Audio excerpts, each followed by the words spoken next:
Uncle, it has been very difficult for me at a time like this because I almost feel strangled. I almost feel suffocated. It's just so difficult. I'll give you a simple principle. When you feel suffocated, when you don't know what to do, when everything else that has failed, actually it should not be this way. I'll tell you in a minute. Wait, in a minute I'll tell you. At least we should come to a place to accept and acknowledge one basic truth.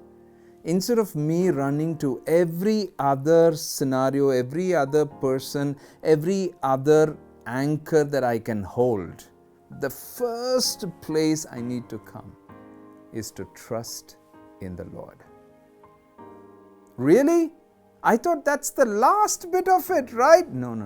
That's the first.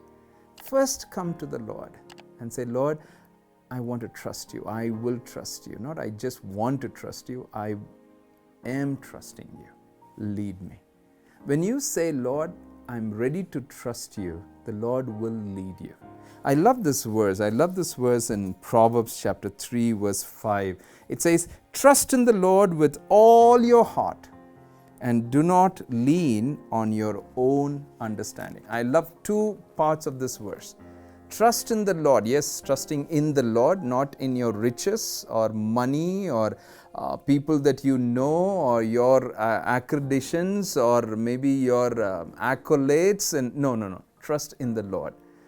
A very important part is trusting in the Lord. And then the other part is with all your heart.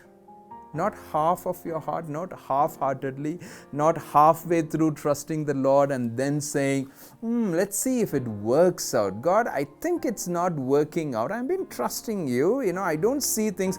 Be careful. Be careful. Sometimes we expect certain things in a certain way from God and it doesn't happen that way. I always say this to young people. The way you manage your expectations about God and the way you manage others' expectations about you is a very important key. The way you manage your expectations about God is a very important key. Sometimes we expect certain things to happen in a certain way. We expect God to do certain things in a certain way. Many a times He doesn't do it in a way that we expect. That's where we have to be an open book, where we have to just totally say, Lord, with all my heart, trust in the Lord with all your heart. And the next part of the verse says, lean not on your own understanding. What is that understanding? Things that you have gained and gleaned over a period of time. If you are someone who is about 16 years old, you will say, I have certain experiences. I know what happens during situations like this. Some of you are like 20 years old and you're saying, I know what happens. Some of you who are 26 years old, oh uncle, I know I've been hurt. And I've been derailed and I know what mistakes. I understand that. I'm not saying all of those places where you had your learning curve is a waste. No, I'm not saying it. But be careful, those learning curves, those places of failures, those places of experiences, those places where you have been influenced because of a certain situation does not form your understanding. I read that verse again. Trust in the Lord with all your heart and lean not on your own understanding. Because we form a certain understanding over a period of time.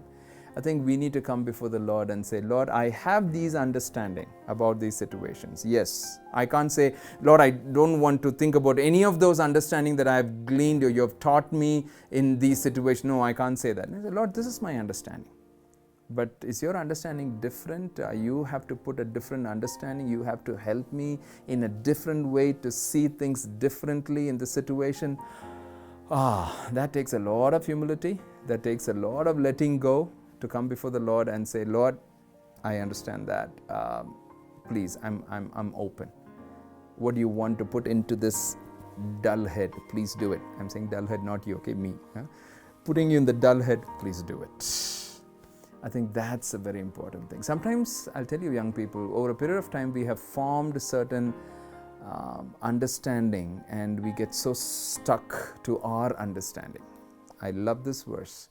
Trust in the Lord with all your heart and lean not on your own understanding. If I would add something, sorry, but if I would add something, lean not on your self-built, experienced, gained situations driven, circumstances given understanding.